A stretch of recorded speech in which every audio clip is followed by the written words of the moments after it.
ఈ ప్రభుత్వం పీపీపీ మోడ్లో నడుస్తుంది. పీపీపీ మోడ్ అంటే ఏంటంటే ఒకటి ఫస్ట్ పి ఫోబియా.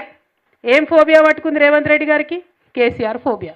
మైక్ పట్టంగానే కేసీఆర్ను తిట్టాలి, అంతకుమించి ఇంకో ఆలోచన ఏం లేదు ఆయనకి. ఏం రాదు పాపం, ఏం చేయడు. మైక్ పట్టంగానే సంవత్సరంన్నరైనా కేసీఆర్ను తిట్టాలి. ఒకటి కేసీఆర్ ఫోబియా. రెండు, ఇంకోటి ఏముంటుంది? పాలిటిక్స్. ఇక తెల్లారులేస్తే పాలిటిక్స్ ఇదే పాలిటిక్స్. అంటే మొత్తం అంతా కూడా ఇక్కడ మిర్చి రైతులు ఏడుస్తుంటే, పసుపు రైతులు ఏడుస్తుంటే అన్నీ ఇడిసబెట్టిపోయి ఓట్లు అడగడానికి నిజామాబాద్కు పోయింది. నిజామాబాద్ అంట, కామారెడ్డి అంటే ఎక్కడెక్కడ పోయి వాళ్ళు ఓట్లు అడుగుతాడంట. మూడోది పర్సంటేజ్. ఏంది పర్సంటేజ్?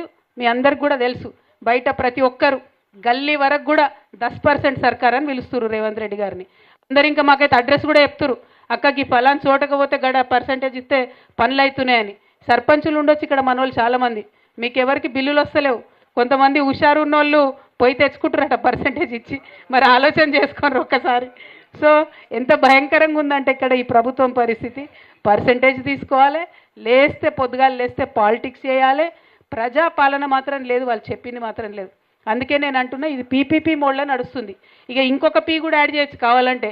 ఏం చేస్తుండే ఇక్కడ మీరు అందరు తెలుసు, పత్రికా మిత్రులు ఉన్నారు, మా కార్యకర్తలు ఉన్నారు. ఏ ఒక్క గ్రామంలో ఎక్కడ కూడా మహిళలకు 2500 రూపాయలు ఇవ్వలే వారు చెప్పింది. కానీ పక్క రాష్ట్రంలో అడ్వర్టైజ్మెంట్లు మాత్రం ఫ్రంట్ పేజీలో ఇగో మేము 2500 ఇచ్చేసినాం తెలంగాణ మహిళలకు అని చెప్పి మన తెలంగాణ పైసలు పెట్టి అక్కడ పిఆర్ స్టంట్లు వేస్తున్నారు. ఇక ఇవి తప్పితే పరిపాలన మీద వాళ్ళకి దృష్టి లేదు.